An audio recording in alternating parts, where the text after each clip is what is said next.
एक बार पुनः आप सभी का स्वागत है हमारे YouTube channel world of Hindi पर। मैं संजय सर। आज मैं आपके कक्षा 7 से हिंदी की पूरक पाठ्यपुस्तक बाल महाभारत कथा से पाठ 30 चौथा, पांचवा और छठा दिन का प्रश्न अभ्यास पढ़ाने जा रहा हूँ। पाठ 30 है चौथा, पांचवा और छठा दिन। सबसे पहले मैं प्रश्न और अभ्यास की ओर चल रहा हूँ। मौखिक प्रश्न है, निम्नलिखित प्रश्नों के उत्तर संक्षेप में लिखें। प्रश्न संख्या 1 है, चौथे दिन के युद्ध में दुर्योधन के कितने भाई मारे गए? उत्तर है, चौथे दिन के युद्ध में दुर्योधन के 8 भाई मारे गए थे। प्रश्न संख्या 2 है, पांचवें दिन के युद्ध की क्या विशेषता रही? उत्तर है, पांचवें दिन के युद्ध में अर्जुन ने कौरवों के हजारों सैनिकों को मार गिराया।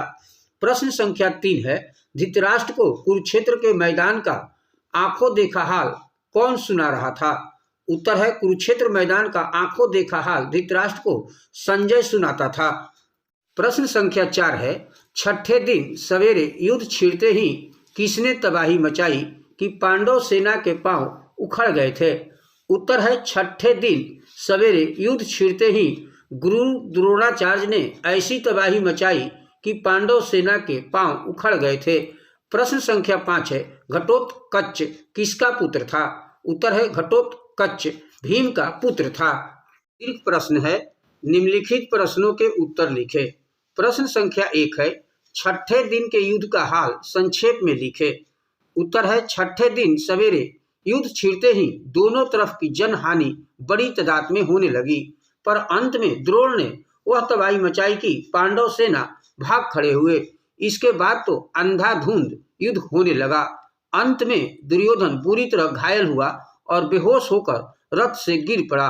तब कृपाचार्य ने बड़ी चतुराई से उसे रथ पर ले लिया, जिससे दुर्योधन की जान बच गई। प्रश्न संख्या 2 है, कुरुक्षेत्र के युद्ध के चौथे दिन घटोत्कच के क्रोध का ठिकाना क्यों न रहा? उत्तर है, जब घटोत्कच ने देखा कि उसके पिता भीम को दुर्योधन ने भीषण अस्त्र चलाकर मूर्छित यानी बेहोश कर दिया, तब घटोत्कच के क्रोध का ठिकाना न रहा। उसने भीषण रूप धारण कर भयंकर युद्ध शुरू कर दिया, जिसके सामने कौरव सेना टिक नहीं सकी। प्रश्न संख्या 3 है, दुर्योधन के भीषण अस्त्र का भीमसेन पर क्या प्रभाव पड़ा? उत्तर है, दुर्योधन ने निशाना साधकर भीमसेन की छाती पर एक भीषण अस्त्र चलाया, जिसके कारण भीम चोट खाकर मूर्छित सा होकर रथ पर बैठ गया। इस तरह से यह पाठ यही समाप्त हुआ। Thank you. मैं संजय सर।